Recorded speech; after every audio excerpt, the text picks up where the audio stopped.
मुख्यमंत्री जी, स्वागत है। लखनऊ से निकलकर आप नई दिल्ली आए हैं, हम लोग बहुत खुश हैं इस बात से।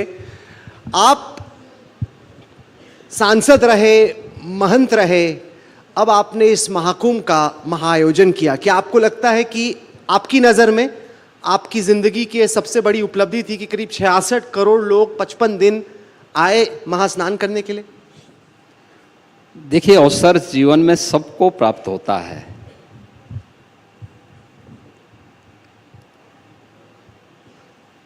लेकिन उस अवसर से कुछ लोग निखर जाते हैं और कुछ लोग बिखर जाते हैं। मैं इंडिया टुडे कॉन्क्लेव के लिए इंडिया टुडे ग्रुप को और आप सबको हृदय से अभिनंदन करता हूं और मैं धन्यवाद देना चाहूँगा कि आप सब ने मुझे इस कार्यक्रम में भाग लेने का अवसर दिया है। महाकुंभ का आयोजन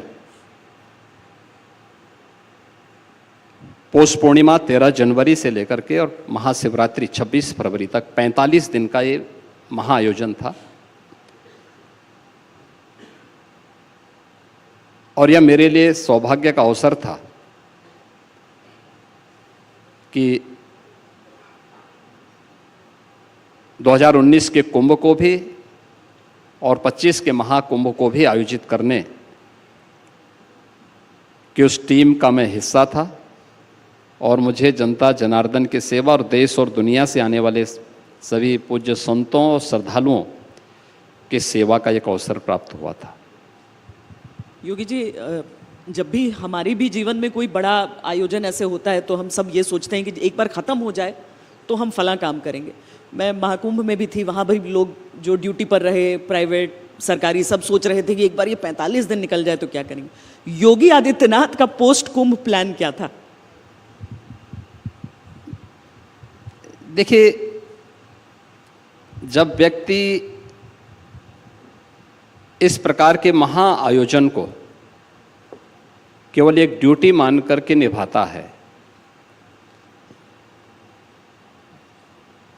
और उसको एक अपनी मजबूरी मान करके चलता है तो उसके लिए बोझ बन जाता है।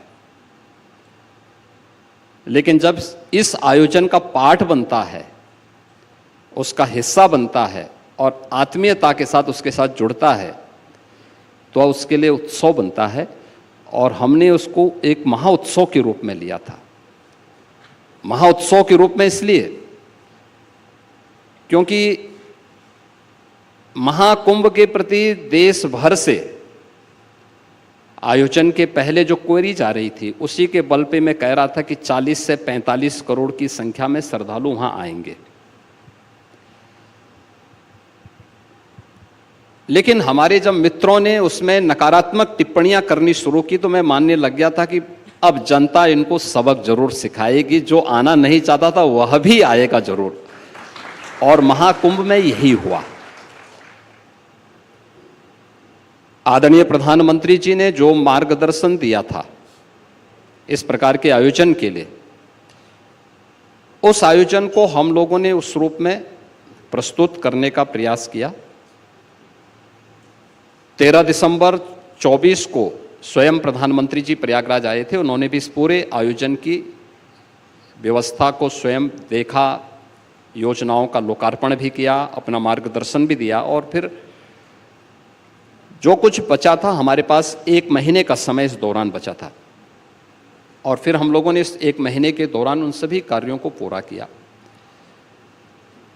लेकिन एक टीम वर्क का परिणाम है कि 66 करोड़ 30 लाख से अधिक संख्या में श्रद्धालु जनों का प्रयागराज में आगमन और सभी कुछ एक सुरक्षित वातावरण में संपन्न हुआ। एक देश के अंदर या दुनिया के अंदर जो धारणाएं थी इस प्रकार के आयोजन के बारे में,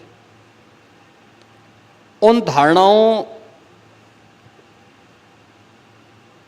का मुंह बंद करने का ये सबसे अच्छा अवसर हमारे पास था।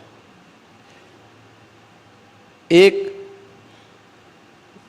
जो लोग कथित सेकुलरिस्ट हैं, जो अक्सर इस बात का हम पे आरोप लगाते थे कि महाकुंभ में भेदभाव होता है, या भारत की सनातन परंपरा के बारे में, जाति के बारे में, क्षेत्र के बारे में, भाषा के बारे में, या महिला पुरुष में भेद होता है, तो महाकुंभ ने उनके मुंह पर एक लगाम जरूर लगाया है।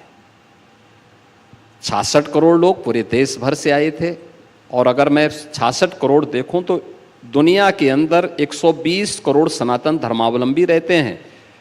उनमें से हर परिवार का 1 या 2 सदस्य जरूर इस आयोजन का हिस्सा बना था। दूसरा, एक संगम में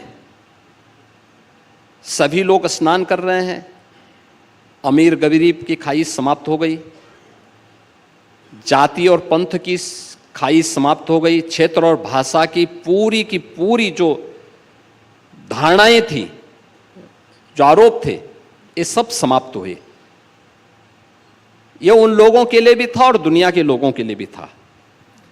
और कुंभ ने यह संदेश दुनिया को दिया है, एकता का जो संदेश, वह महाकुंभ का संदेश सबके सामने है, और यही सनातन धर्म का वह स्वरूप है जो दुनिया ने देखा। एक दूसरा, एक धार्मिक आयोजन विशुद्ध रूप से कितना अनुशासित हो सकता है, कितना अनुशासित हो सकता है।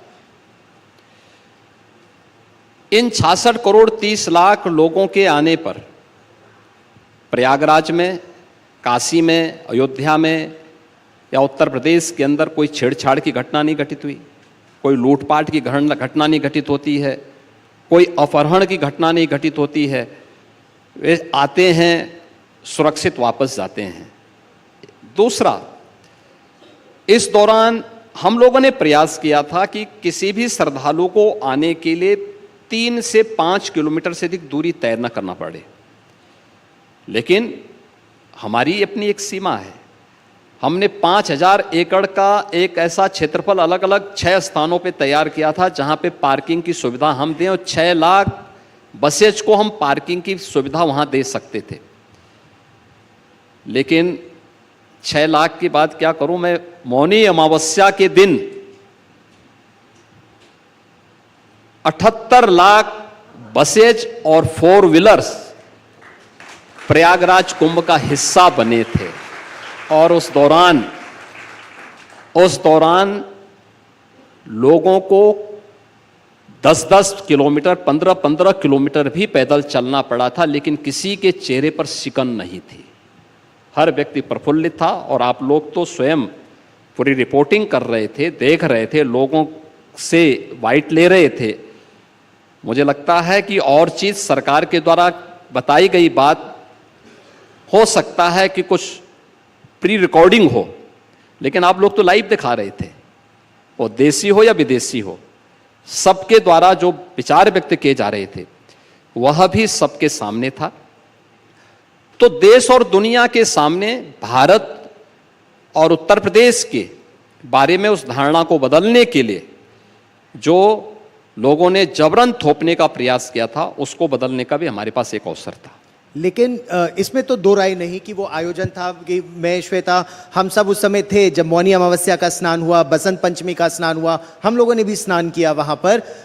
लेकिन जिन लोगों ने कहा कि ये तो मृत्यु कुंभ है, या जिन लोगों ने कहा ये तो फालतू है, तो जिस तरह का प्रयास आपने और उत्तर प्रदेश के प्रशासन ने पूरा मिलकर किया, क्या आहत हुए आप लोग उससे? देखिए, हम लोग इस प्रकार की टिप्पणी सुनने के आदी हैं। उन्होंने मृत्यु कुंभ कहा तो जनता जनार्दन ने, देशवासियों ने और पूरे दुनिया से आए हुए सनातन धर्मावलंबियों ने कह दिया कि नहीं, ये मृत्यु नहीं, ये मृत्युंजय महाकुंभ है। उन्होंने उनको जवाब दे दिया। और उनकी उपस्थिति, जो गंगा जल को लेकर के टिप्पणी करते थे, इस आयोजन को लेकर के टिप्पणी करते थे, उनका जवाब जनता जनार्दन की उपस्थिति ने दे दिया है। और मुझे लगता है कि एक लंबे समय तक उन लोगों के लिए भी स्मरणीय होगा और उनके पास पश्चाताप के अलावा दूसरा चारा नहीं होगा। सर, महाकुंभ से उत्तर प्रदेश की जो रिलीजियस इकोनॉमी है उसमें बहुत वृद्धि आई। आपने एक तरीके से टूरिज्म का एक नया सर्किट ही बना दिया। वैसे भी उत्तर प्रदेश में आर्थिक विकास की दर बाकी राज्यों से कम हुआ करती थी और ये बहुत बड़ा एक खतरा था। मुझे लगता है कि जिस तरीके से अयोध्या में, प्रयाग में, काशी में रिलीजियस टूरिज्म हो रहा है, देश भर से लोग निकल के आ रहे हैं, क्या आपके पास कुछ अनुमान है कि उत्तर प्रदेश की अर्थव्यवस्था का कितना हिस्सा और ग्रोथ का कितना हिस्सा रिलीजियस टूरिज्म से आ रहा है इस वक्त? देखिए, प्रधानमंत्री मोदी जी ने 2014 में आने के बाद भारत की इस ताकत को पहली बार देश के किसी राष्ट्राध्यक्ष ने इस बात को समझा और आपने इस बात को अनुभव किया होगा कि विरासत को विकास के साथ जोड़ करके अगर हम प्रयास करेंगे तो उसके बहुत अच्छे परिणाम आ सकते हैं। 2019 में काशी में काशी विश्वनाथ धाम की परियोजना प्रारंभ होती है और 2021 में प्रधानमंत्री जी ने उस कार्यक्रम का लोकार्पण भी संपन्न किया था। इसी प्रकार से अयोध्या में श्री राम जन्मभूमि पर 500 वर्षों के बाद मर्यादा पुरुषोत्तम भगवान श्री राम के मंदिर निर्माण का शिलान्यास का कार्यक्रम 2020 में प्रारंभ होता है और 22 जनवरी 2024 को मर्यादा पुरुषोत्तम प्रभु श्री राम की प्राण प्रतिष्ठा का कार्यक्रम अयोध्या में संपन्न होता है। इसी तर्ज पर हम लोगों ने विंध्यवासिनी धाम, चित्रकूट धाम, इन सभी के सुंदरीकरण और विस्तारीकरण की एक योजना और उसको कॉरिडोर के रूप में जोड़ने का एक कार्यक्रम बनाया था। महाकुंभ ने 5 ऐसे स्पिरिचुअल कॉरिडोर यूपी के अंदर दिए। काशी से मां विंध्यवासिनी धाम मिर्जापुर होते हुए काशी, प्रयागराज से विंध्यवासिनी धाम, काशी का एक, और पूरे 45 दिनों तक मां विंध्यवासिनी धाम में भी प्रतिदिन 3 से 5 लाख श्रद्धालु और काशी में इस दौरान प्रतिदिन 5 से लेकर के 25 लाख श्रद्धालु, सबसे ज़्यादा महाशिवरात्रि के दिन काशी में श्रद्धालु जनों की उपस्थिति थी। ऐसे ही दूसरा जो स्पिरिचुअल कॉरिडोर देखने को मिला वह था प्रयागराज से अयोध्या और गोरखपुर का। अयोध्या में इस दौरान 13 जनवरी से 28 फरवरी तक, क्योंकि महाकुंभ का समारोह 26 फरवरी शिवरात्रि को हो गया था, लेकिन शिवरात्रि के बाद भी जो बचे हुए लोग थे वे भी, और जो लोग वहाँ से काशी गए, काशी से फिर अयोध्या या गोरखपुर गए, उनकी संख्या तो 28 तक अयोध्या में। ये संख्या 5 से लेकर के 15 लाख 20 लाख पर डे हुआ करती थी। गोरखपुर में भी जनवरी 13-14 जनवरी से लेकर के और 26-27 फरवरी तक प्रतिदिन 2 से 2.5 लाख लोग वहाँ पे दर्शन करने के लिए वहाँ मौजूद होते थे। चित्रकूट में तीसरा हमारा कॉरिडोर बना था, वह बना है प्रयागराज से महर्षि वाल्मीकि की साधना स्थली लालापुर, चित्रकूट जनपद में पड़ती है। संत तुलसीदास जी की जन्मभूमि राजापुर, ये उसी चित्रकूट जनपद में है, प्रयागराज के पास है, प्रयागराज से सटे हुए हैं। और चित्रकूट का तीसरा कॉरिडोर ये बना जिसमें इन तीनों स्थलों को मिलाकर के देखेंगे तो पर डे 4 से 5 लाख श्रद्धालु यहाँ नियमित रूप से स्नान, मंदाकिनी नदी चित्रकूट में वहाँ स्नान करते थे, इन धामों में दर्शन करते थे और चित्रकूट में कामदगिरी की एक बहुत पावन परिक्रमा होती है, उसकी परिक्रमा में भाग लेते थे।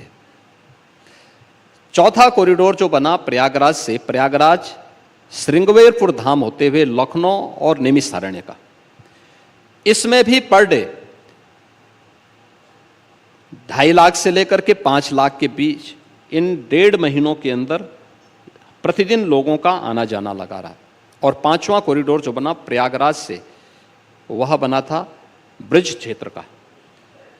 मथुरा, वृंदावन, बरसाना, गोकुल, नंदगांव, बलदेव, गोवर्धन, इन तीर्थों के साथ साथ ब्रज के इन 8 तीर्थों के साथ साथ सुख तीर्थ जो भागवत भूमि है, देश की पहली भागवत भूमि है, इन सभी का बना तो 5 स्पिरिचुअल कॉरिडोर मिले। और जिसमें इस पूरे कॉरिडोर में आप आगरा में आइए, इन 1.5-2 महीनों के अंदर मुझे लगता है कि होटल, धर्मशालाओं में तो कोई रूम थे नहीं खाली, लोगों ने होम स्टे बनाए थे। महत्वपूर्ण जो मार्ग थे, हाईवे थे, वहां पे लोगों ने अपने घर, अपने गांव में चले गए, गांव होटल को उन्होंने, अपने घर को उन्होंने होम स्टे बना दिया। प्रयागराज में 4 लाख छात्र जो प्रतियोगी परीक्षाओं की तैयारी करते हैं, आप आश्चर्य करेंगे, उन सभी 4 लाख छात्रों ने अपनी जो नई बाइक खरीदी होगी उसका खर्चा निकाल दिया। पूरा जितना उन्होंने खरीदा था उससे ज्यादा उन्होंने उससे कमा लिया। प्रयागराज में एक ऐसा नाविक परिवार है, बड़ा परिवार है, 130 नाव हैं और 45 दिनों में 30 करोड़ की उन्होंने कमाई की है। 30 करोड़।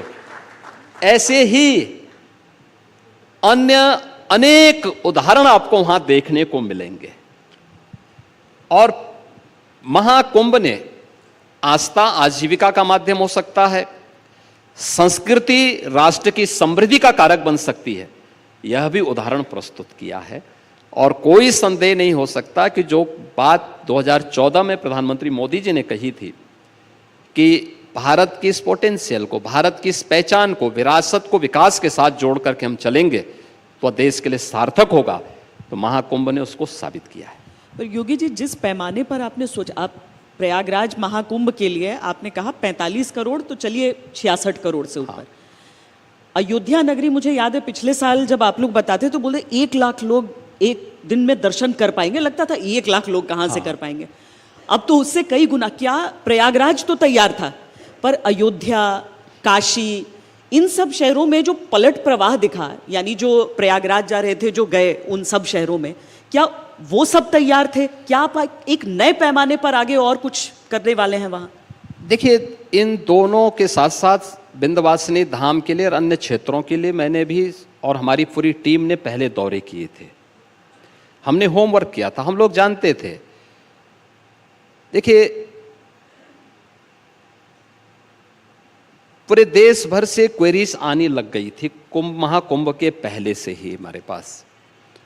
और हमारी टीम जब देश के अंदर अलग अलग राज्यों में रोड शो के लिए गई थी महाकुंभ के बारे में बताने के लिए। देखिए, पहली बार आप लोगों ने देखा होगा कि महाकुंभ के आयोजन से दक्षिण भारत अछूता रहता था, पूर्वी भारत भी अछूता रहता था। पहली बार दक्षिण भारत से, तमिलनाडु से, कर्नाटक से, केरल से, कर्नाटक से तब भी आते थे, लेकिन तमिलनाडु, केरल, आंध्र से कम लोग आ पाते थे। नॉर्थ ईस्ट से उपस्थिति नहीं होती थी। इस बार नॉर्थ ईस्ट से, असम से, मणिपुर से, मेघालय से हमने अपनी आंखों के सामने देखा मेघालय के लोगों को वहां पे। आपके मिजोरम से भी कुछ लोग वहां से वहां आए थे। खैर, वेस्ट बंगाल से तो पर डे का जो हमारा एवरेज था, वेस्ट बंगाल से 50,000 से लेके 1 लाख श्रद्धालु पर डे वहां पर आता था। और साधन वाहन, अपने साधन वाहन से आते थे। इन सभी रूट्स पर देखिए, आज के दिन पर कोई व्यक्ति बहुत ज़्यादा बढ़ा चढ़ा के भी नहीं बोल सकता है। टोल प्लाजा उसके उदाहरण हैं, वहाँ के कैमरे, सीसीटीवी कैमरे उसके उदाहरण हो सकते हैं कि पूरे देश भर की, हर राज्य की नंबर प्लेट लगी हुई वाहन, बसेज और 4 व्हीलर वहाँ से चलते हुए दिखाई दे रहे थे। हम लोगों ने होल्डिंग एरिया बनाए थे, पार्किंग की व्यवस्था वहाँ पर भी दी थी। और हम लोगों ने पहले ही अलर्ट किया था सभी जगह को, काशी को, माँ विंध्यवासिनी धाम मिर्जापुर को, अयोध्या को, चित्रकूट को। इसके अलावा हाँ, हम लोग ये नहीं मानते थे कि नैमिषारण्य में और मथुरा वृंदावन में इतनी भीड़ हो पाएगी। वहाँ पे भीड़ होती है वैसे भी, लेकिन यहाँ के श्रद्धालु वहाँ भी जाएंगे और देश भर से श्रद्धालु वहाँ भी पहुँचेंगे। ये पहले से हम लोगों की, उससे थोड़ा अलग हट कर के था, लेकिन पहले से तैयारी थी। और हम लोगों को भी, पूरी टीम हम लोगों ने इस बारे में चर्चा की थी कि हमें इस बात को तैयार रखना है। रेलवे ने भी रेलवे स्टेशन पर अतिरिक्त होर्डिंग एरिया बनाए हुए थे, जिसके कारण प्रयागराज की इस भीड़ के वॉल्यूम को देखते हुए भी हम लोगों के पास एक समय मिलता था प्रयागराज को देने के लिए। इन क्षेत्रों में जाने का उतना अवसर नहीं मिलता था, तो वहाँ से हम वीडियो कॉन्फ्रेंसिंग से या फिर अन्य माध्यमों से ही हमारी बातचीत होती थी या टीम वहाँ विजिट करती थी। शेष अन्य समय हम लोगों को ने प्रयागराज पे ज़्यादा फोकस किया। इस बार क्या भीड़ इसलिए भी ये श्रद्धालुओं की संख्या ज्यादा थी क्योंकि इतना ये कहा गया कि 144 वर्षों बाद ये शुभ समय आ रहा है? क्या हर वर्ष जो माघ मेला है, आपको लगता है कि उसमें भी अब श्रद्धालु जुड़ेंगे? क्या उसके लिए प्रशासन प्रयास करेगा? और जो गलतियां कहीं रह गई हो नई दिल्ली रेलवे स्टेशन पे या फिर मौनी अमावस्या के दिन, उससे कुछ सीख है? देखिए, हर आयोजन अपने आप में एक सबक भी होता है और वह हमें बहुत कुछ सीखने का एक अवसर भी देता है। कुंभ का आयोजन सामान्य रूप से एक धारणा बन गई थी, जैसी सरकारें थीं, जैसे लोगों ने व्यवस्था को चलाया था, उस प्रकार की एक धारणा सी बन गई थी कि कुंभ का मतलब गंदगी, अव्यवस्था, भगदड़, कोई इस पे ध्यान नहीं देता था, सुविधा पे। और आने वाले श्रद्धालुओं की श्रद्धा का सम्मान होना चाहिए। उनकी आस्था का हम सम्मान करेंगे तो ये आस्था बहुत कुछ आशीर्वाद देगी।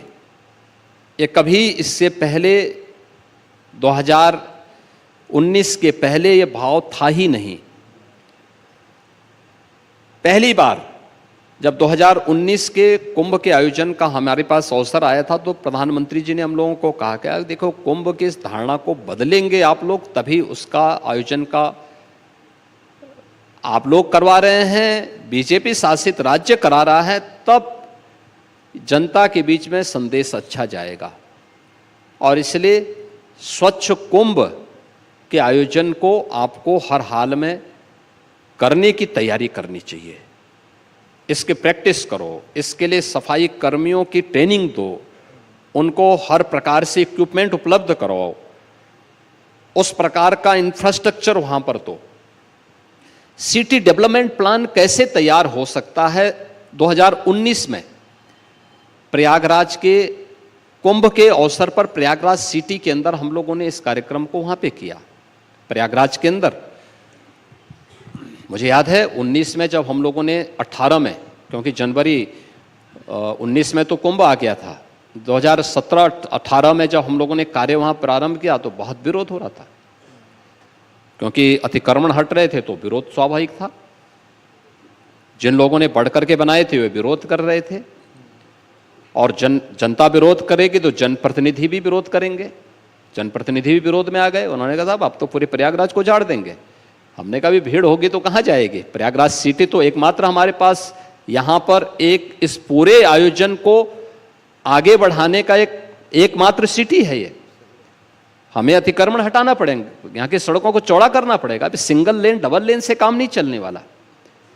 लोग बोलते थे अरे सब 13 में तो ऐसे हुआ था। हमने कभी 13 से पहले क्या होता था वो हटाइए। आज हम 19 में आ गए हैं और उस समय हम लोगों ने लगभग 150 सड़कों को चौड़ीकरण का काम किया था। कुछ फ्लाईओवर बनाए, फिर कुछ अंडरपास भी बनाए, और उस समय हम लोगों की टीम भी काम कर रही थी। जो टीम इस बात का अध्ययन कर रही थी कि श्रद्धालु क्या चाहते हैं, उनके लिए और क्या कुछ चाहिए। देखिए, जब 19 जनवरी के पहले हम लोग प्रयागराज सिटी को एक सुंदर स्वरूप दे दिए तो सबने एप्रिशिएट किया। मुझे तो एक बार प्रयागराज जाना पड़ा था दिसंबर 18 में, जब भारी विरोध होने लग गया तो मैं गया वहाँ, मैंने प्रेस की। मैंने कहा भी किसी का भी गलत प्रशासन ने तोड़ा है, मैं यहाँ सर्किट हाउस में बैठा हूँ, मेरे पास आ जाएं, हम उनका कंपनसेशन देंगे और कंपनसेशन दुगना देंगे। अब जितना आपको नुकसान हुआ उसका दुगना मैं पैसा दूंगा आपको। 3 लोग मेरे पास आए थे, कंपनसेशन उनका किसी का 2 लाख, किसी का 3 लाख बनता था। हमने कहा भी इनको डबल पैसा दो, कम से कम आने का साहस तो क्या इन्होंने। अन्य कोई नहीं आया, जबकि हमने हजारों मकान हटाए थे, हजारों अतिक्रमण हटाए थे। और इस बार आप आश्चर्य करेंगे, पूरी प्रयागराज सिटी तैयार थी।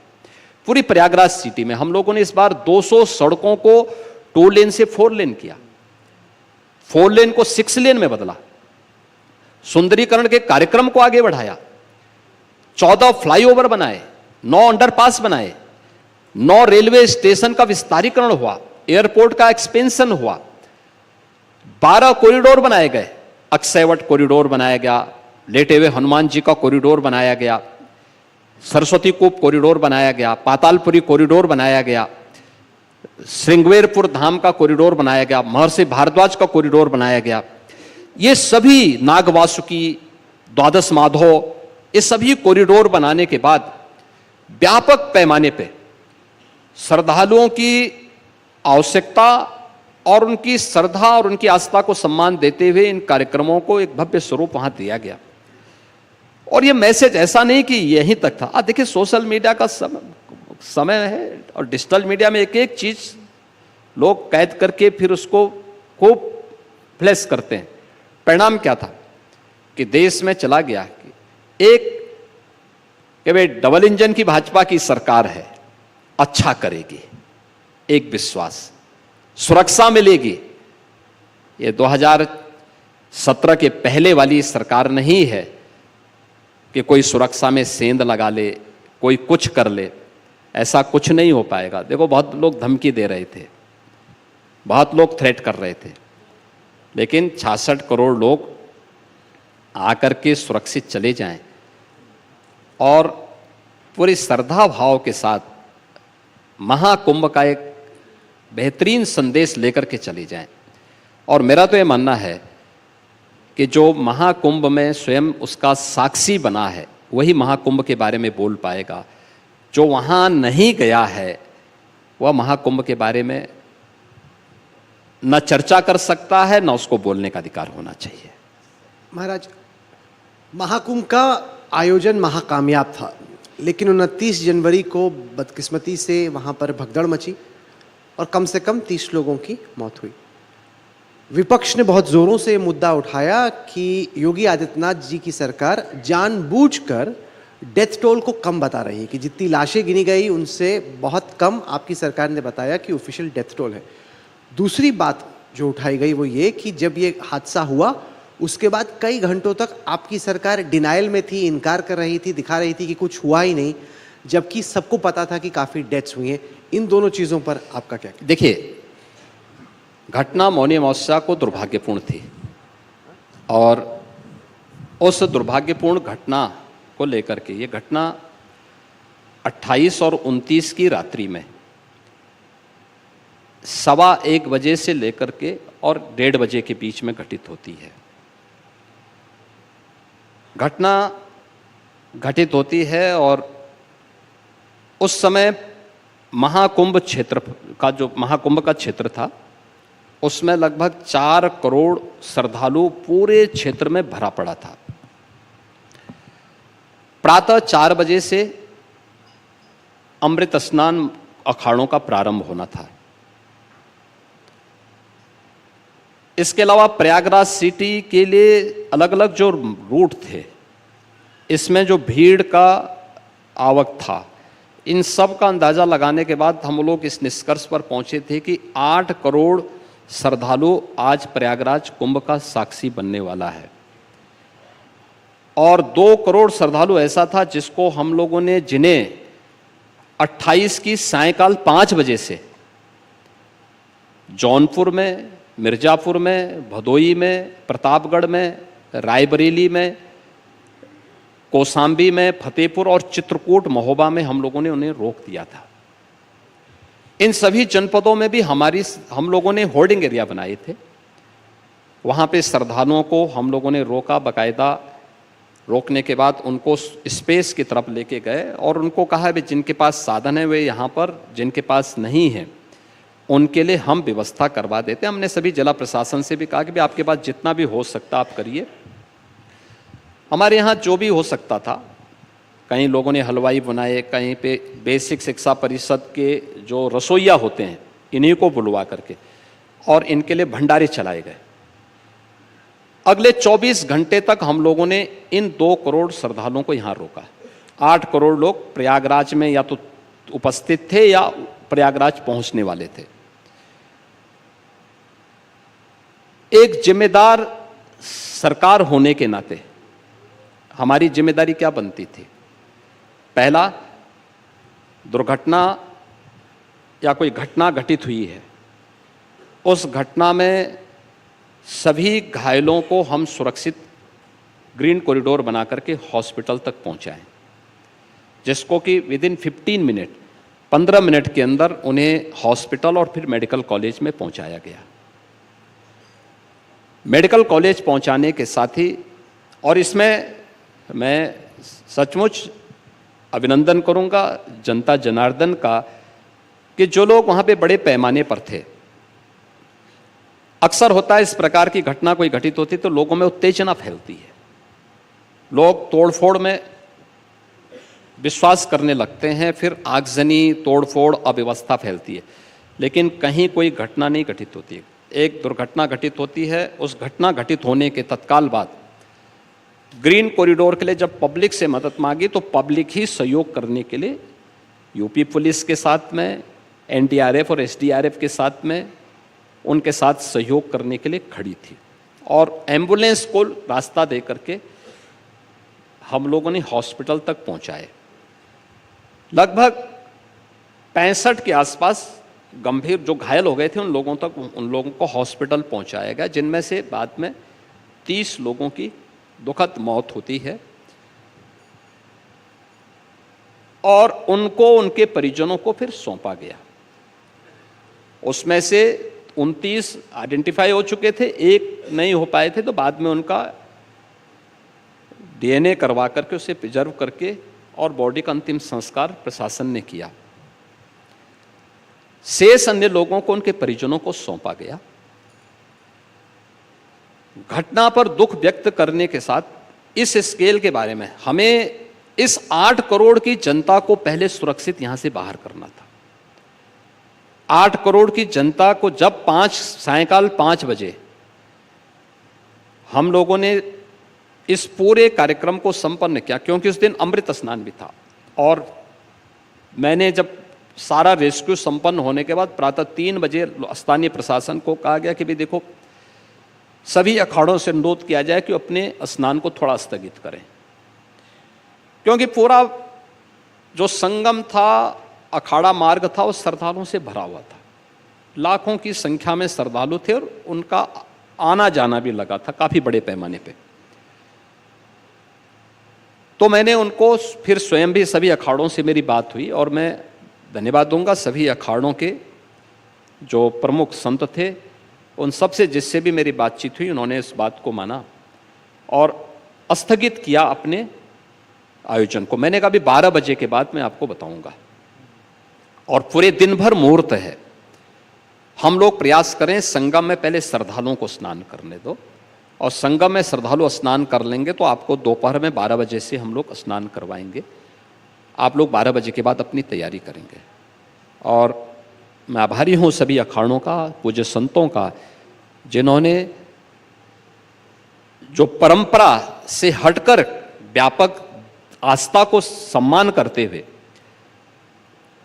उन लोगों ने स्नान स्थगित किया। जब 12 बजे के बाद मैंने उनको कहा कि आप 2 बजे के बाद स्नान कर सकते हैं, आप अपनी तैयारी करिए, फिर सभी अखाड़ों की बैठक होती है, मेरी उनसे बातचीत होती है, टेलीफोन से ही बातचीत होती है, और फिर वे लोग सभी अखाड़े 3 बजे से लेकर 5 बजे तक उन्होंने स्नान किया।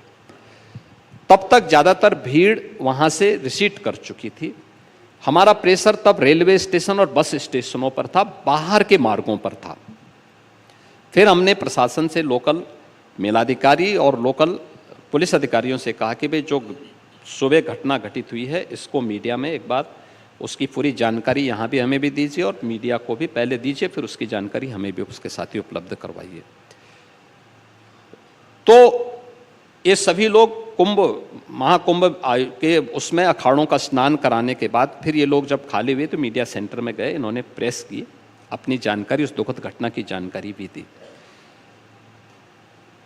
तो हमारी पहली प्राथमिकता थी कि जो श्रद्धालु आया है उसको सुरक्षित स्नान करा करके यहाँ से भेजा जाए। दूसरा, इस आयोजन को पैनिक बनाने की बजाय एक घटना जो हो गई है उसकी हम जांच कर रहे हैं। एक कमीशन जो स्टेट गवर्नमेंट ने लागू वहाँ पे गठित किया था और जिस पे हाई कोर्ट ने कुछ उसका विस्तार दिया है, माननीय उच्च न्यायालय ने भी उसके बारे में और माननीय उच्चतम न्यायालय ने भी जो कुछ उसके बारे में ऑब्जर्वेशंस थे उसको लागू करते हुए हम लोगों ने इसको विस्तार दिया है और वह अपना कार्य कर रहा है। लेकिन मेरा ये मानना था कि जो पहली आवश्यकता थी कि क्राइसिस मैनेजमेंट का पहला वो होता है कि जो सुरक्षित हैं उनको सेव करना और जो दुर्घटना के शिकार हो गए हैं उनको उचित गंतव्य तक, हॉस्पिटल तक पहुंचाना। प्रशासन ने दोनों जिम्मेदारियों का वहाँ ईमानदारी पूर्वक निर्वहन करने का प्रयास किया और बाकी कमीशन की रिपोर्ट आने दीजिए। कमीशन की रिपोर्ट में जो भी होगा हम उसके अनुसार फिर उसमें जवाबदेही तय करेंगे। योगी जी, हम महाकुंभ से अब आगे बढ़ते हैं। महाकुंभ का आयोजन हो गया, मुझे लगता है कि बाकी कुंभ नगरियों के लिए भी आपने एक पैमाना सेट कर दिया है, अब उन्हें अपने आयोजन की ओर उन राज्यों को देखना होगा। मैं कल ब्रज की होली के अनुभव के लिए ब्रजभूमि गई थी, बरसाने गई थी और मुझे पहले नहीं पता था कि आपका भी प्रोग्राम उसी दिन का बनेगा। अब कृष्ण जन्मभूमि मथुरा में, बरसाने में आज भी लठमार होली हुई, वहाँ पे जो चर्चा थी ना वो बदल गई आपके जाने के बाद। जो तब तक लोग होली खेल रहे थे, क्योंकि उत्तर प्रदेश के मुख्यमंत्री ने वहाँ पर कहा अब ब्रज की बारी है। वो बोल रहे थे इसका मतलब क्या है, अब ब्रज की बारी है? देखिए, ब्रज में मैं गया था, मैं लगभग हर वर्ष जाता हूं और ये हमारा सौभाग्य है कि स्पिरिचुअल टूरिज्म को आगे बढ़ाने के साथ साथ उत्तर प्रदेश के अलग अलग क्षेत्रों को हम लोगों ने इस रूप में आगे बढ़ाया है। अयोध्या में राम जन्मभूमि मंदिर निर्माण के पूर्व दीपोत्सव के साथ हमने अयोध्या को जोड़ा था। विश्वास बहाली का एक माध्यम था, लोगों को आश्वस्त करने का एक माध्यम था। अच्छा होगा, विश्वास करिए। अयोध्या में हुआ।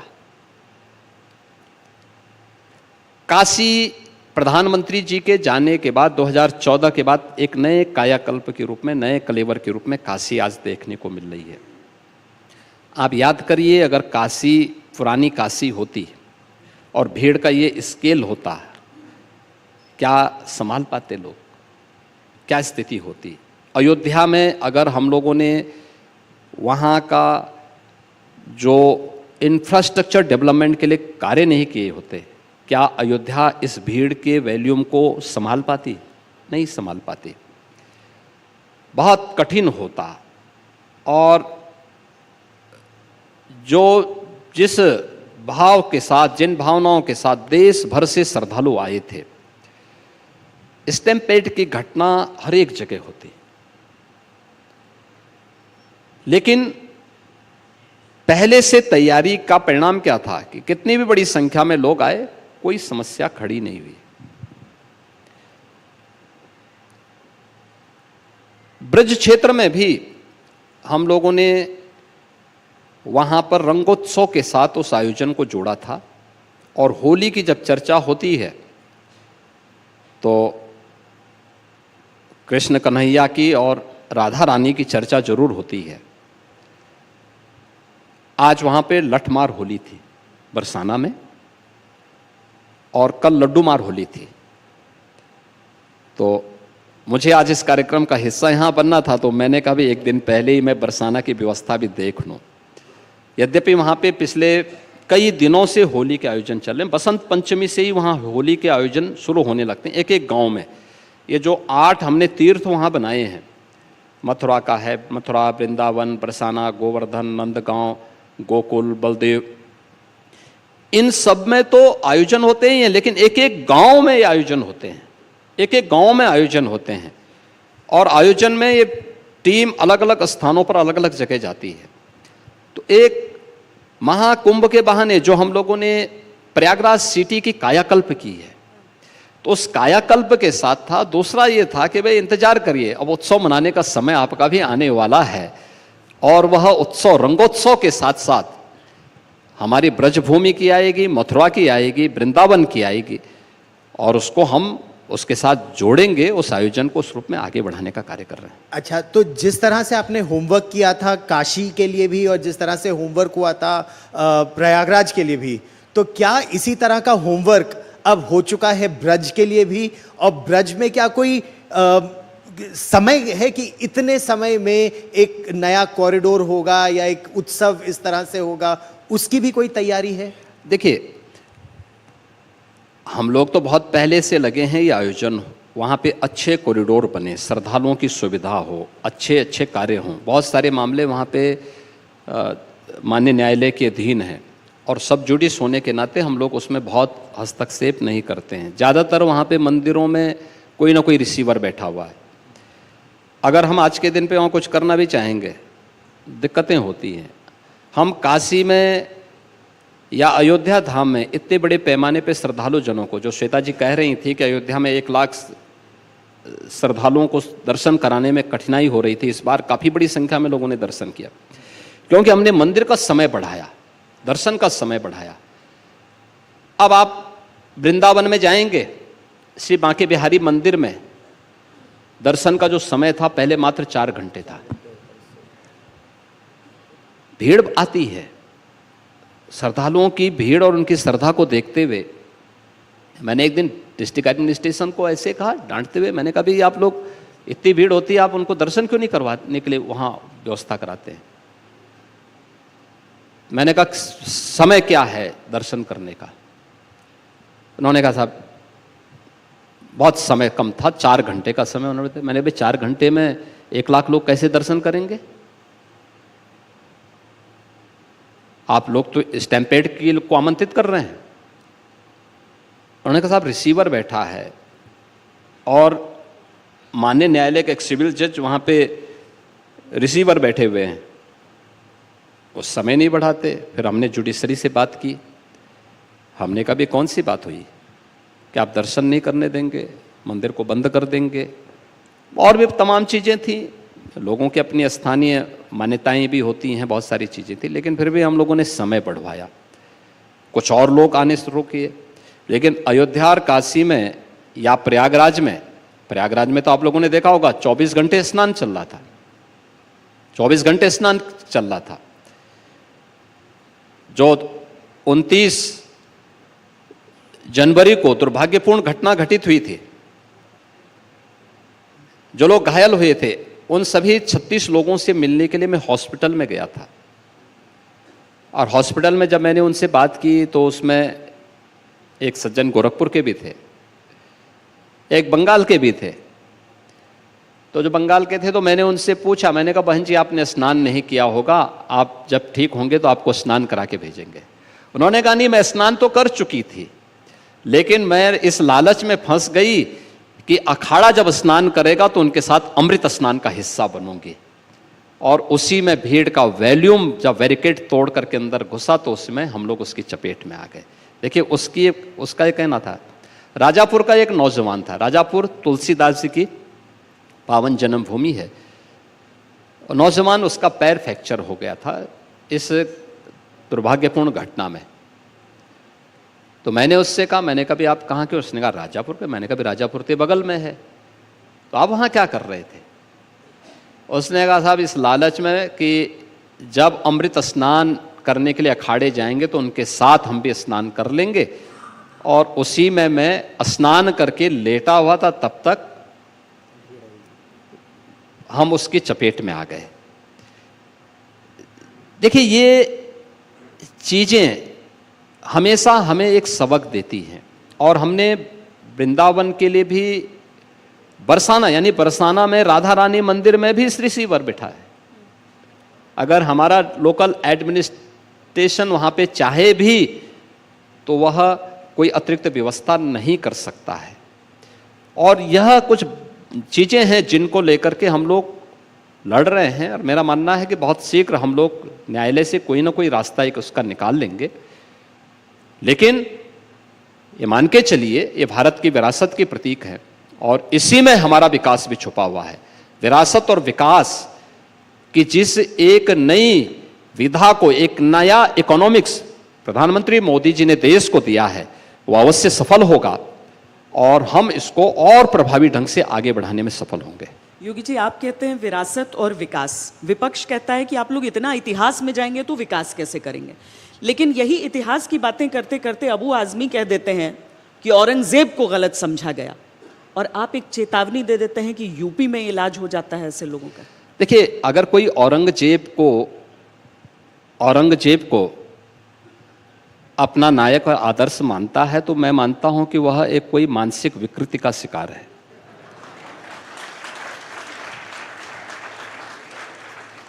देखिए, एक शुद्ध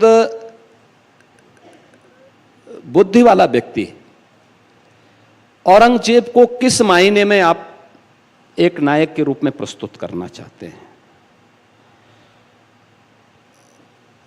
कोई सभ्य मुसलमान भी अपने पुत्र का नाम औरंगजेब नहीं रखता, क्योंकि औरंगजेब ने अपने पिता शाहजहां को ही कैद कर दिया था, एक एक बूंद जल के लिए तरसाया था।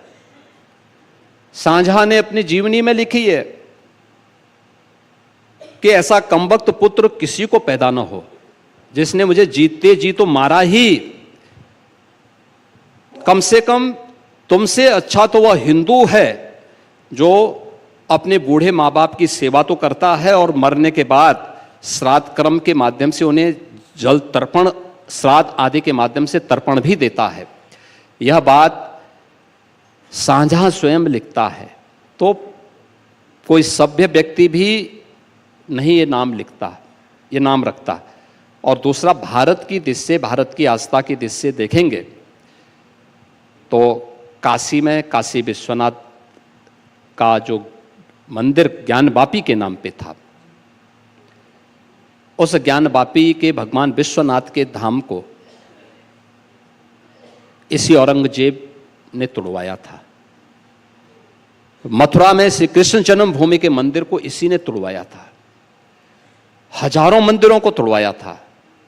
भारत की आस्था के साथ ये व्यक्ति खिलवाड़ किया था, हिंदुओं पे जजिया कर लगाया था, भारत के अंदर लाखों हिंदुओं का कत्लेआम किया था, और उसको कोई आदर्श माने तो यह तो, और इसलिए इस प्रकार की मानसिक विकृति का उपचार का सबसे अच्छा सेंटर उत्तर प्रदेश है। उत्तर प्रदेश में आइए ना, हम बहुत अच्छे ढंग से उपचार करवाएंगे।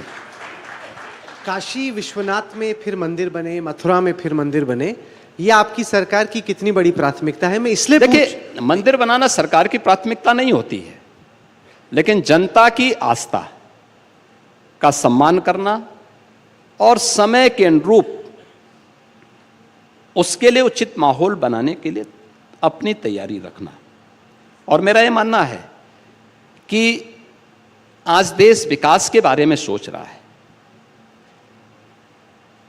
विकास स्थायी सौहार्द से होगा।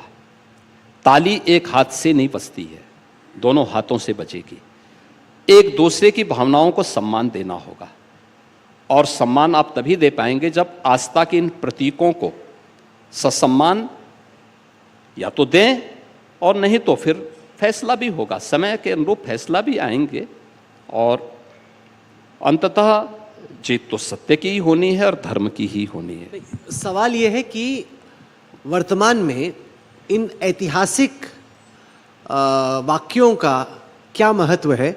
मैं इसलिए पूछता हूं क्योंकि इस वक्त हमारी जो अर्थव्यवस्था की विकास दर है उसमें थोड़ी गिरावट आई है, साथ ही साथ स्टॉक मार्केट में काफ़ी डाउनफॉल आया है। उत्तर प्रदेश में, बाकी देश में जॉब्स क्रिएट हो ये बड़ा चैलेंज है, इकोनॉमिक डेवलपमेंट फास्ट हो ये बड़ा चैलेंज है। हम प्राथमिकता किसको मानते हैं कि किस स्पीड से हमारी इकोनॉमी ग्रो करे, या फिर ये जो हिस्टोरिकल इनजस्टिसेस हैं, और वाकई में है, कोई भी अगर जाता है काशी तो वहाँ पे आप कह ही नहीं सकते कि ये मस्जिद है, वो तो मंदिर दिखता है, उसको एक बार फिर से मंदिर बनाया जाए, इस पे आप अपना ध्यान देना चाहते हैं, या फिर कि उत्तर प्रदेश की इकोनॉमी ज़्यादा स्पीड से ग्रो करे, इंडिया में उसका मल्टीप्लायर इफेक्ट आए, उस पर ध्यान देना? देखिए, दोनों चीज़ें साथ साथ चलेंगे। मैंने पहले कहा ना, विरासत भी और विकास भी। विरासत इसलिए, भाई देखो, एक बात मान के चलो कि जो लोग भारत के महापुरुषों को, भारत की परंपरा को अपना आदर्श नहीं मानते, तो ये विकास के वैसे भी बैरियर है। और इनकी तुलना एक विचारक ने उन चूहों से की है जो खाद्यान्न भी खाता है और साथ साथ जिस घर का खाद्यान्न खाता है उसी में होल करके उसकी नींव को भी कमजोर करता है। तो ये तो अर्थव्यवस्था के सबसे बड़े बैरियर हैं। आप इनके दिमाग को खराब करेंगे तो दंगा करवाएंगे। तो हम विकास से जो कुछ बनाएंगे उस दंगा की आग में एक झटके में उसमें स्वाहा कर देंगे। इसलिए अच्छा है कि इससे पहले इनका उपचार करके ठीक कर दें, तो समय आने के बाद जो विकास बनाएंगे वो स्थायी इमारत उसके माध्यम से बन पाएगी। और उसी स्थायी इमारत को बनाने के लिए इन मुद्दों को, विरासत के इन मुद्दों को आगे बढ़ाना भी उतना ही आवश्यक है जितना आर्थिक विकास। और आर्थिक विकास का मॉडल क्या हो सकता है, मुझे बताइए ना। महाकुंभ ने तो उसका सबसे बड़ा संदेश दिया कि 7,500 करोड़ लगाइए और 3.5 लाख की इकोनॉमिक ग्रोथ को लीजिए उसके माध्यम से। ये महाकुंभ से बड़ा क्या हो सकता है। आप आर्थिक विकास के इस मॉडल की बात कर रहे हैं, लेकिन एक संभल का भी मॉडल है कि अगर आप कह रहे हैं कि हम तो सत्य जानने का प्रयास कर रहे हैं, जो हमारा है वो हम लेंगे, ये आपने कहा था, लेकिन वहां हिंसा भी हो गई और पुलिस की जांच में यह भी निकला कि एक सुनियोजित साजिश भी हुई है, कुछ गोलियां भी निकली हैं। तो आर्थिक विकास का एक मॉडल और एक संभल मॉडल, तो उससे कहीं वो विकास की यात्रा एक रुक तो नहीं जाएगी? और दूसरा, क्या हम केवल मथुरा और काशी तक सीमित रहेंगे या फिर मथुरा, काशी, संभल, कल्कि अवतार का मंदिर है और भी आगे ये यात्रा जाएगी? देखिए, संभल एक सच्चाई है। संभल में पौराणिक दृश्य आप देखें, भारत के अंदर जो पुराणों की रचना हुई है, ये 5,000 वर्ष पहले से लेकर के 3500 वर्ष पहले, आज से 3500 वर्ष से लेकर के और 5,000 वर्ष के 1500 वर्षों के कालखंड में हुआ है। श्रीमद् भागवत महापुराण 5,000 वर्ष पहले वेदव्यास जी ने रचा था और उसके बाद जो शैली उन्होंने दी उसी पे अन्य पुराणों की रचना होती है। पुराणों की रचना और पुराणों में भी संभल का जिक्र है। आप मुझे बताइए, 3500 साल पहले इस्लाम का अस्तित्व था क्या? एक प्रश्न मैं ही ये पूछता हूं, था ही नहीं। इस्लाम के मूल्यों और आदर्शों के प्रति मेरे मन में सम्मान का भाव है, लेकिन 3500 वर्ष पहले थे ही नहीं भाई। लेकिन हमारा पुराण तो इस बात को कहता है, श्री हरि विष्णु का जो 10वां अवतार होगा वह संभल में होगा और वहां पे 68 तीर्थ थे, 19 कुएं थे। आप आश्चर्य करेंगे, ये 68 तीर्थ और 19 कुओं को सबको कब्जा करके नष्ट कर दिया गया, कब्जा कर लिया गया। किसी को कानों कान खबर नहीं लगी, कोई बोला नहीं। 1976 में एक बड़ा दंगा हुआ, वहां सैकड़ों हिंदुओं का कत्लेआम हुआ, पूरी फाइल दबा दी गई। 1996 में इसी समाजवादी पार्टी की सरकार थी, इन्होंने उनके मुकदमे वापस ले लिए।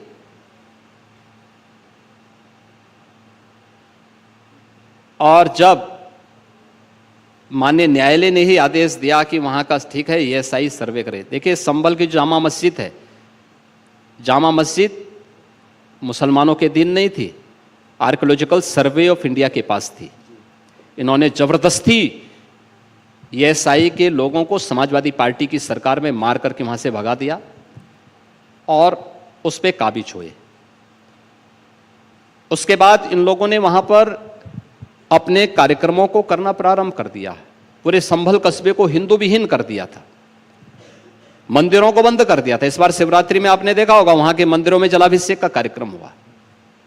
अब तो नहीं कोई पत्थरबाजी कर रहा है वहां, अब तो नहीं कोई वहां पे उत्पात कर रहा है, अब वहां कुएं खोदे जा रहे हैं, सब कुएं निकल रहे हैं। पत्थर का भी तो पुलिस स्टेशन बना रहे हैं। हाँ, हमने मस्जिद के जहां पे संभल का मुख्य तीर्थ था उसी के सामने हमने सुरक्षा की दृष्टि से पुलिस चौकी भी हमारी बन चुकी है, और सभी कुओं को, सभी तीर्थों को, यानी 68 तीर्थों में से बहुत सारे तीर्थ निकल चुके हैं, कुछ पे हमारा कार्य चल रहा है अभी, और ये सब सच्चाई आना चाहिए सबके सामने।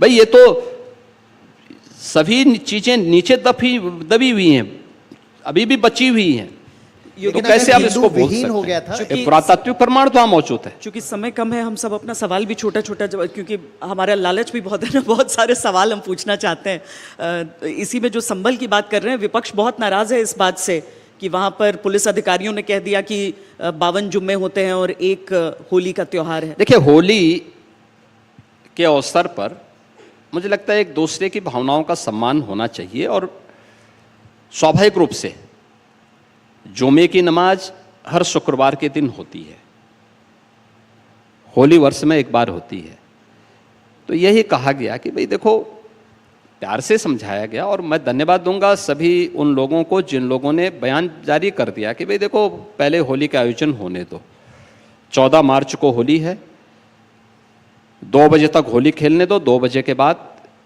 आप जुमे की नमाज पढ़ना। और बहुत सारे मुस्लिम धर्मगुरुओं ने भी इसके बारे में इस प्रकार के पहले से उन्होंने आह्वान भी किया, अपील भी कर दी है कि हम लोग इसको मानेंगे, क्योंकि होली साल में एक बार में पड़ती है और जुमे की नमाज तो हर सप्ताह पढ़नी है। स्थगित भी हो सकती है, कोई बाध्यकारी तो है नहीं कि होना ही होना है, लेकिन अगर कोई व्यक्ति पढ़ना ही चाहता है तो अपने घर में पढ़ सकता है, आवश्यक नहीं कि वह व्यक्ति मस्जिद में ही जाए। भाई या तो जाना है तो फिर रंग से परहेज न करें, अगर रंग से किसी को परहेज है तो अच्छा होगा। और पुलिस अधिकारी ने यही बात समझाई, और ठीक है, जो हमारा वो पुलिस अधिकारी है वह पहलवान रहा है, अर्जुन अवार्डी रहा है, ओलंपियन है, पूर्व ओलंपियन है, तो अब पहलवान की बात है तो पहलवानी की तरह बोलेगा तो थोड़ा कुछ लोगों को बुरा लगता है, लेकिन सच है, उस सच्चाई को स्वीकार करना चाहिए। अच्छा, हिंदू जो विस्थापित हुए कश्मीर से, उनको वापस भेजना अभी भी चुनौती है, लेकिन जो संभल से आप कह रहे हैं लोग विस्थापित हुए या हिंदू विहीन हो गया वो इलाका, क्या उन्हें फिर लाने का प्रयास होगा? वापस आ चुके हैं, आ रहे हैं, बहुत सारे आ चुके हैं, बाकी जो कुछ बचेगा तो अभी जब भगवान कल्कि का अवतार होगा सब वहां हो चुका होगा, तब तक सब कुछ आ चुके होंगे। योगी जी, आप यहाँ दिल्ली में इंडिया टुडे कॉन्क्लेव में आए हैं, यहाँ पे हम कोशिश करते हैं कि बात बेबाकी से हो। कई सारी चीज़ें कैमरे पे होती हैं, कुछ चीज़ें राजनीति में परछाइयों में होती हैं, और अब मैं सोच रहा हूँ कि कैसे पूछूं कि पूछ भी दूँ और फिर भी कोई तकलीफ ना हो।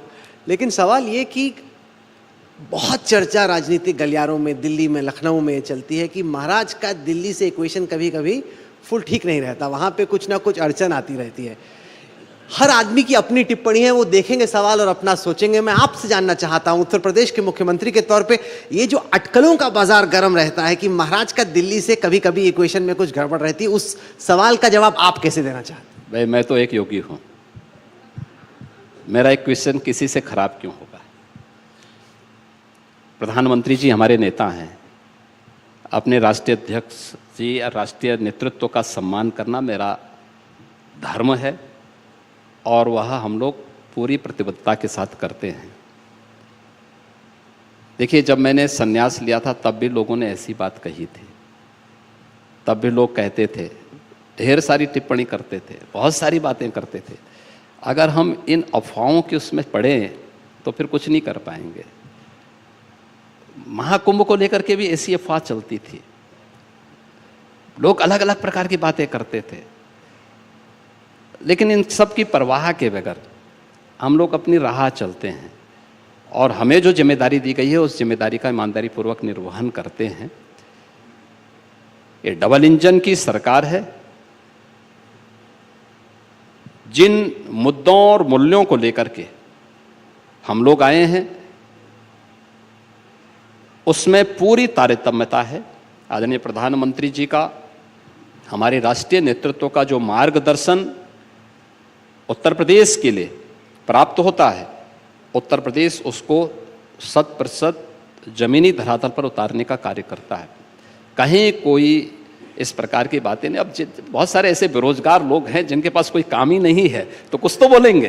नहीं, खासकर चुनाव के समय, लोकसभा चुनाव के समय ज्यादा चर्चा हुई थी इसकी योगी जी, और उसके बाद जब नतीजे उत्तर प्रदेश के दिखे तो उसमें कमी हुई, तो उसके बाद और ज्यादा आपके विरोधी उस पर बोलने लगे। क्या देखिए, कारण रहा कि बोलने वालों का मुंह ना मैं बंद कर सकता हूं और ना बंद ही किया जाना चाहिए, क्योंकि उनकी रोजी रोटी उसी से चलती होगी, तो मैं किसी की रोजी रोटी पे क्यों ठोकर मारूं। एक दूसरा है कि राजनीति में बहुत सारे चीज़ें ऐसी हो सकती हैं, टिकट देने के लिए एक व्यक्ति नहीं, एक पूरे सिस्टम के साथ गुजरना पड़ता है लोगों को। तो बहुत सारे ऐसे कंपल्सन्स हो सकते हैं कुछ मुद्दों पर, जहां पर लोगों को हो सकता है कि उन चीज़ों से वो करना होगा। सामान्यतः ऐसा कोई भी कारण नहीं है। लीडरशिप के नेतृत्व में पूरा कार्य होता है, और प्रधानमंत्री जी, ये हमारा सौभाग्य है कि इस सदी के सबसे बड़े यशस्वी नेता के नेतृत्व में भारतीय जनता पार्टी भी और देश भी, बहुत दुनिया की एक बड़ी अर्थव्यवस्था के रूप में देश और भारतीय जनता पार्टी दुनिया के सबसे बड़े राजनीतिक दल के रूप में उभरा है। और मुझे लगता है हमारा सौभाग्य है कि उनके नेतृत्व में हम लोगों को कार्य करने का अवसर प्राप्त हो रहा है। सर, आपने जिक्र किया चर्चाओं का, क्योंकि चर्चा इतनी होती है इसलिए सवाल पूछना ज़रूरी है।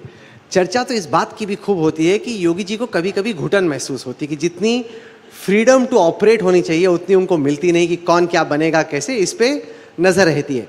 आप उत्तर प्रदेश के चीफ एग्जीक्यूटिव हैं, अगर ये सवाल पूछा जाए कि आपको आपकी मैनेजमेंट बोर्ड से एक सीईओ के तौर पे जितनी फ्रीडम मिलनी चाहिए अपने हिसाब से चलाने की, क्या आपको मिलती है? कभी कभी लगता है कि थोड़ा सा मुझे। आपको क्या लगता है? मेरी कार्य पद्धति से ऐसे लगता है कि मैं बंद के काम कर रहा हूं। बड़ी अजीब सी बात आपने प्रश्न कर दिया। देखिए, आप मुझे बताइए कि पूरा मंत्रिपरिषद महाकुंभ में था, पूरा जो हमारा मंत्रिपरिषद अयोध्या जाता है, काशी जाता है, बरसाना नहीं लेके गया था, क्योंकि अभी हमारा विधानसभा का सत्र संपन्न हुआ है।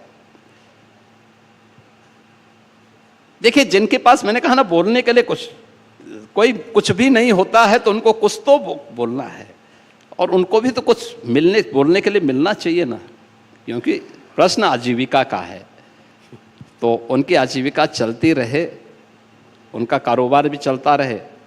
हम लोग अपने मुद्दों और मूल्यों के आधार पर पार्टी के एजेंडे को लेकर के आगे बढ़ रहे हैं, और जो सुशासन का है, सुरक्षा का है, उसको लेकर के हम लोग चल रहे हैं।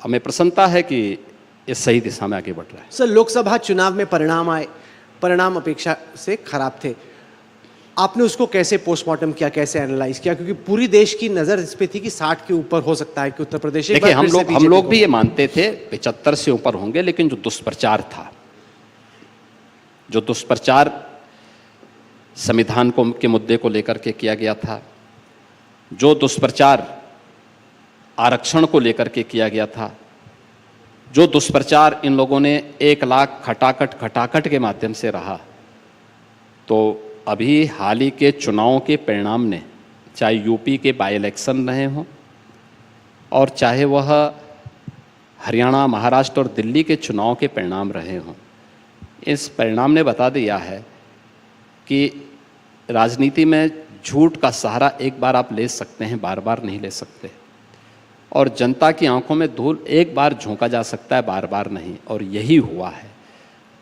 जनता जनार्दन ने एक सिरे से उन्हें खारिज किया है, एक सिरे से खारिज किया। यूपी के अंदर देखो ना, 10 उपचुनाव हुए थे, कुंदर की 65% मुस्लिम पॉपुलेशन है, और बीजेपी ने समाजवादी पार्टी के प्रत्याशी की जमानत जब्त की। बीजेपी प्रत्याशी ने वहां पे 1,45,000 वोट से बीजेपी का प्रत्याशी जीता है। अभी मिल्कीपुर अयोध्या 62,000 से बीजेपी का प्रत्याशी वहां जीतता है। समाजवादी पार्टी कुछ भी बोले, आप मुझे बताओ समाजवादी पार्टी के सांसद के बूथ पर बीजेपी कैसे जीती है? वो अपना बूथ नहीं संभाल पा रहा है और ठेका सब जगह का ले रहा है। तो दुष्प्रचार बहुत दिन तक नहीं चल सकता है और जनता जनार्दन इनको देख चुकी है और मुझे लगता है आने वाले समय में इनके लिए और भी संकट खड़ा होगा। योगी जी, आप फॉरेन इन्वेस्टर्स को भी बोलते हैं यूपी में आने के लिए, वाइब्रेंट यूपी का कार्यक्रम होता है, सब होता है, पर हम देखते हैं कि योगी आदित्यनाथ जब एक नारा देते हैं कि बटोगे तो कटोगे, उसका एक दूसरा पार्ट भी है, एक हैं तो नेक हैं, लेकिन सिर्फ उसका पहला हिस्सा इस्तेमाल होता है।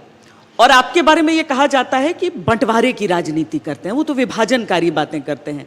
एक तो आपके पहनावे को लेकर यह आक्षेप, दूसरा ये, क्या योगी आदित्यनाथ अपने आप को मैं कहूं कि विश्व में, क्योंकि लोग चाहे आप इसे स्वीकारें न स्वीकारें, लोग एक वारिस के तौर पर आपको देखते हैं बीजेपी की राजनीति के भविष्य के।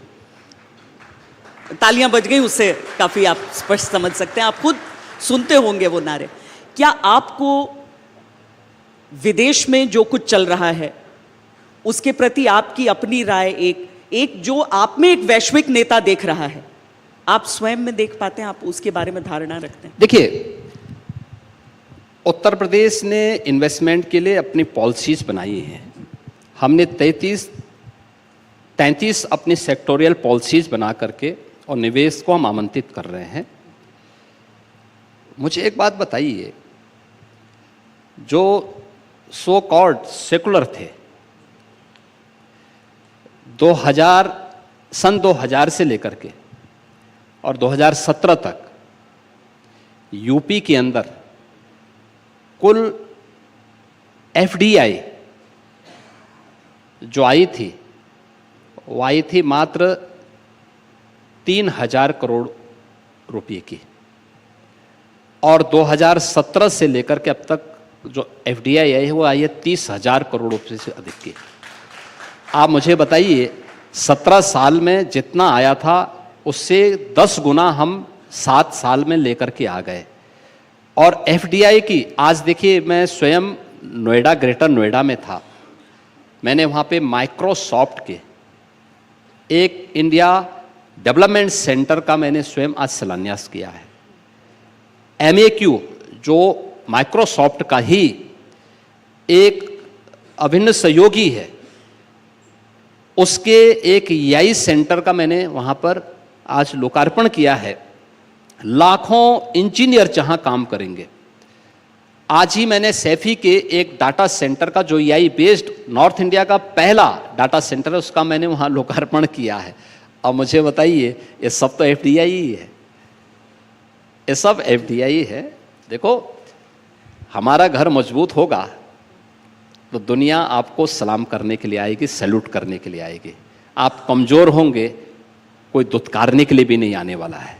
ये मान करके चलिए कि हमें भारत को मजबूत करना है और भारत के डेवलपमेंट के लिए और विकसित भारत के लिए प्रधानमंत्री मोदी जी का जो विजन है, उत्तर प्रदेश उसमें ग्रोथ इंजन का काम कर सके, उसके लिए हम लोग कार्य कर रहे हैं। और मेरा यह मानना है कि अब तक का जो रोड मैप हम लोगों ने तैयार किया है और जो कार्य हम लोगों ने आगे बढ़ाए हैं, उसके अच्छे परिणाम आए हैं। आप देख सकते हैं, 1950 से लेकर के 2017 तक उत्तर प्रदेश की कुल GSDP थी और कुल 12,75,000 करोड़ की थी, और 17 से लेकर के अब तक, यानी 31 मार्च तक यूपी की जो GSDP होगी वह 27 लाख करोड़ की होगी, यानी दोगुने से अधिक। पर कैपिटा इनकम को हम दोगुना करने में सफल हुए हैं। तो इस सरकार की स्पीड और स्केल को स्पीड में बदलने का ही परिणाम है, और सरकार के द्वारा ईमानदारी पूर्वक किए गए प्रयासों का परिणाम है। और आगे ये परिणाम आर्थिक विकास की दृष्टि से भी और विरासत और विकास के समन्वय की दृष्टि से भी इसी प्रकार से आगे बढ़ेगा। तो 2027 की अगर बात करें तो 2027 के चुनावों में क्या बटेंगे तो कटेंगे, एक है तो सेफ है, संभल, या फिर आपकी रणनीति कुछ और होगी 2027 में? मतलब बुलडोजर बाबा की छवि। 2027 80-20 की लड़ाई है। 80% 80+ बीजेपी और सहयोगी होंगे, 20 में बाकी सब होंगे।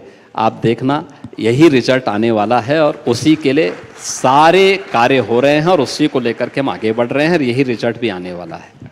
महाराज, श्वेता ने कहा कि कई लोग आपको बीजेपी में राजनीति के वारिस के तौर पे देखते हैं। खूब तालियां भी बजी यहाँ पे उन लोगों में जो इंडिया टुडे कॉन्क्लेव में आए। अगर आपसे पूछा जाए कि क्या आप बीजेपी के राजनीति के वारिस के तौर पे अपने आप को देखते हैं? देखिए, मैं कोई वारिस वरिस नहीं हूँ, मैं एक योगी हूँ और योगी के रूप में ही काम करना चाहता हूँ। भारत माता के एक सेवक के रूप में उत्तर प्रदेश की जनता की जिम्मेदारी मुझे दी गई है, उसी के रूप में अपना काम कर रहा हूँ। और मुझे अच्छा लगेगा कि कार्य करते करते मुझे गोरखपुर की तरफ जाने का अवसर मिले तो मैं कम से कम अपने योगी धर्म और आगे बढ़ा सकूं। गोरखपुर जाना है कि दिल्ली आना है इसके बाद? और तो मैंने कहा ना, मैं गोरखपुर की तरफ जाने का उत्सुक ज़्यादा हूँ। लेकिन कभी आपको ऐसा लगता है कि आप गोरक्षधाम के पीठाधीश्वर भी हैं और आप मुख्यमंत्री भी हैं, दोनों में कभी कोई विरोधाभास का भी लगता है कामकाज में या बातचीत में? देखिए, ये जो हम लोगों ने अपने परंपरा और पर्वों के साथ विसंगति दी है, यही भारत के सनातन प्रतीकों के साथ भी हम लोगों ने दे दी है। जैसे मैंने बताया ना, कुंभ को हम लोगों ने भगदड़, गंदगी और अव्यवस्था का पर्याय बना दिया था।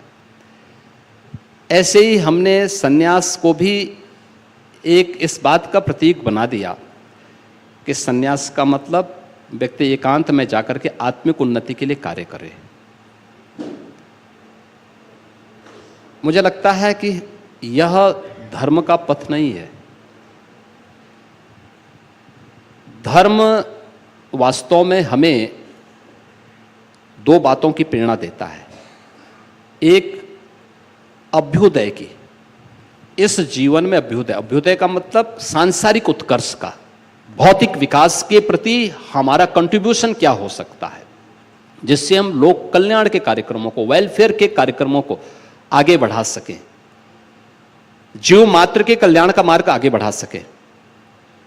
और दूसरा पक्ष इसका है कि जब इस कार्य को हम करेंगे तो ही हमें मोक्ष की प्राप्ति होगी, निःश्रेयस की प्राप्ति होगी। यानी यतो अभ्युदय निःश्रेयस सिद्धि सधर्म, धर्म यानी इस जीवन में सांसारिक उत्कर्ष और इस जन्म के बाद निःश्रेयस की प्राप्ति, मोक्ष की प्राप्ति का मार्ग कहां से प्राप्त होगा? आप जब सांसारिक उत्कर्ष, सांसारिक दायित्वों का निर्वहन करते हुए इन कार्यक्रमों को आगे बढ़ाते हैं। हम लोगों ने बना दिया नहीं साहब, आप याद करिए भगवान बुद्ध के ज्ञान प्राप्त होने के बाद 36 वर्ष का समय उन्होंने लोक कल्याण के लिए समर्पित किए थे। जगह जगह जाकर के लोगों को सही मार्ग का अनुसरण करने के लिए प्रेरित किया था। ऐसे ही हर उस सन्यास का होगा, चाहे वह आदि शंकराचार्य का आप देखें, देश के अंदर 4 पीठों की स्थापना। आप कहेंगे अरे केरल से आकर के सन्यासी 4 जगहों पर क्यों कर रहा है, तो सांप्रदायिकता फैला रहा है। दुर्भाग्य से उस समय संप्रदाय, ये सांप्रदायिक शब्द नहीं था और उन्होंने उस समय देश के 4 कोनों में, राजे रजवाड़े अलग अलग थे, राजनीतिक इकाइयां अलग अलग रही होंगी, लेकिन सांस्कृतिक रूप से उत्तर से दक्षिण, पूरब से पश्चिम पूरा भारत एक था। 4 कोनों में उन्होंने 4 पीठों की स्थापना कर दी। उस समय भी जाकर के लोगों को जागरूक करके, राजे रजवाड़ों को प्रेरित करके, आप सोचिए ना कि ज्योतिषपीठ की स्थापना, इतने ऊंचे स्थान पहुंच जाकर के आज भी लोग चलने में डरते हैं उन मार्गों पे जाने में, और उस समय उन्होंने पैदल चल करके वहां पे उस कार्य को स्थापित किया था। आप जाइए ना पुरी में, आप जाइए ना द्वारिकापुरी में, आप जाइए ना दक्षिण में, तो 4 पीठों की स्थापना हो, 12 ज्योतिर्लिंगों की स्थापना, इसके पीछे का यही ध्येय है। और अगर इन लोगों ने कभी भारत की विरासत के इन प्रतीकों को समझने का प्रयास किया होता तो मुझे लगता है कि इनके दिमाग में कचड़ा कभी नहीं घुसता, जो ये लोग हिंदुओं को बार बार सांप्रदायिक कह करके भारत की परंपरा को लांछित और अपमानित करने का प्रयास करते हैं, कभी नहीं आता। तो इसलिए भारत की विरासत पर हम सबको गौरव की अनुभूति होनी चाहिए और हर व्यक्ति को, भारत के हर नागरिक को इस पर गौरव की अनुभूति करनी चाहिए। मैं देखता हूं अब तो बहुत सारे वामपंथी भी स्वामी विवेकानंद जी का नाम ले रहे हैं, बहुत सारे लोग बोल रहे हैं, और मैं उन सबसे ये कहना चाहूँगा कि स्वामी विवेकानंद ने एक बात कही थी कि गर्व से कहो हम हिंदू हैं, तो उनको भी गर्व से कहना चाहिए, बहुत गौरव के साथ कहें, अच्छा रहेगा। और भारत के हर व्यक्ति को बोलना चाहिए, हिंदू कोई जाति का नाम नहीं है, भारत की सांस्कृतिक पहचान है, हर व्यक्ति को इस पे बोलना चाहिए। Yogi ji, India today conclave के इस कार्यक्रम में वक्त ख़त्म हो रहा है, लेकिन आखिर में मैं आपसे पूछना चाहता हूँ ग्रेटर नोएडा, नोएडा के जेवर एयरपोर्ट प्रोजेक्ट के बारे में, क्योंकि पहले हमारे यहाँ जितने लोग बैठे हैं उनको मालूम है कि कोई मुख्यमंत्री नोएडा जाना ही नहीं चाहता था, उनको लगता था कि जिंक से जो जाएगा वो हार जाएगा। आप लगातार आते हैं और वहाँ पे इस वक्त इंडिया की सबसे बड़ी real estate story play out कर रही है, लगातार ज़मीन का दाम बढ़ रहा है, लोगों को बहुत उम्मीद है। आप थोड़ा एक्सप्लेन करें कि एक तो जेवर एयरपोर्ट क्या आपको लगता है कि वक्त पे वहाँ से उड़ान भरेगा, और दूसरा उस पूरे जोन में जो आपका एक विजन था इंडस्ट्रियलाइजेशन का कि इंडस्ट्री लगे, अलग अलग लोग ज़मीन ही लेके बैठे हैं, या आपको लगता है कि वाकई में उद्योग भी लगेगा? देखिए, जेवर भारत का सबसे बड़ा एयरपोर्ट बन रहा है। हमने जेवर एयरपोर्ट के लिए 12,000 एकड़ लैंड उपलब्ध करवाई है। दिल्ली का international airport, Indira Gandhi international airport 2,000 एकड़ में है, आप स्केल का अंदाजा लगा सकते हैं। लॉजिस्टिक का सबसे बड़े हब के रूप में वह क्षेत्र डेवलप हो रहा है। नॉर्थ इंडिया की पहली फिल्म सिटी अवार्ड हो चुकी है, बहुत जल्दी हम उस कार्यक्रम को आगे बढ़ा रहे हैं। जेवर में ट्रायल लैंडिंग हमारी प्रारंभ हो चुकी है, और जैसे ही हमें DGCA क्लियरेंस देगा, एयरपोर्ट अथॉरिटी अपने वहाँ के लिए ओके करेगा, वहाँ पे एयरपोर्ट हमारा आगे कार्य करना प्रारंभ कर देगा।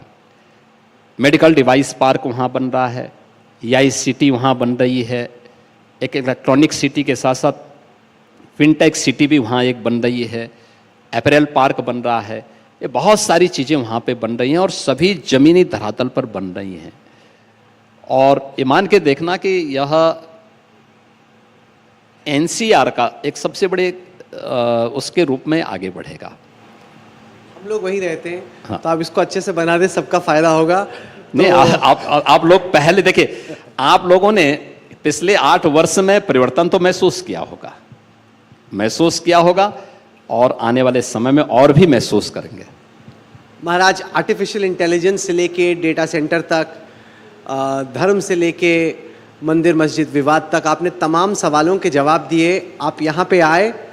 महाराज, दिल्ली बहुत कम आते हैं और दिल्ली में आके पब्लिक कार्यक्रम तो बहुत ही कम करते हैं, तो हम लोगों को वाकई में सौभाग्य लगता है कि आप आए, आप जुड़े हमारे साथ, तमाम सवालों के जवाब दिए। एक दफ़ा योगी जी ने या उनकी टीम में किसी ने ये नहीं कहा कि ये पूछो, वो मत पूछो, ऐसा करना, वैसा मत करना, तो जो सवाल पूछने थे वो सारे आपसे पूछे गए।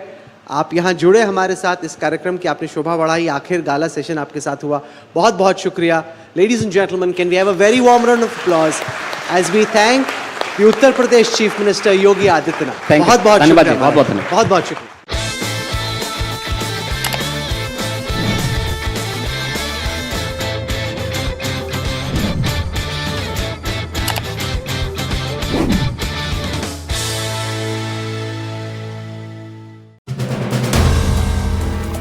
If you like the video, do like, comment, share and subscribe.